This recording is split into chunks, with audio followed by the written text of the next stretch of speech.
ഇല്ല, വായിച്ചാൽ നന്നാവുമെന്ന് പറയുന്നതിനകത്ത് ഒരു അർത്ഥമില്ല. ഓക്കെ, കാരണം ഇപ്പം മാറിയിരിക്കുന്നു. ആ കാലഘട്ടത്തിൽ അത് സത്യത്തിൽ എന്തായിരുന്നു, പ്രസക്തമായിരുന്നു. കാരണം ആ സമയത്ത് ഈ മീഡിയാസ് ഒക്കെ കുറവാണ്. അപ്പം നമുക്ക് അറിവ് കിട്ടാനുള്ള സ്രോതസ്സും കുറവായിരുന്നു.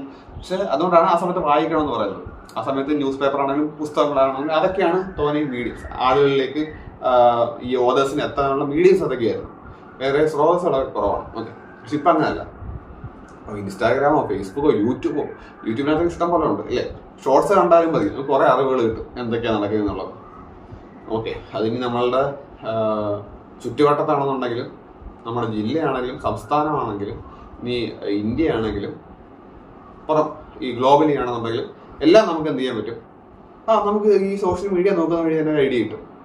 ഓക്കെ, എന്ത് കാര്യമാണെന്നുണ്ടെങ്കിൽ ഇപ്പം ഈ പറഞ്ഞ കണക്കിന് അത് തന്നെ ഈ പറഞ്ഞ നമ്മൾ സെർച്ച് ചെയ്ത് നോക്കണമെന്ന് പോലും നിർബന്ധമില്ല.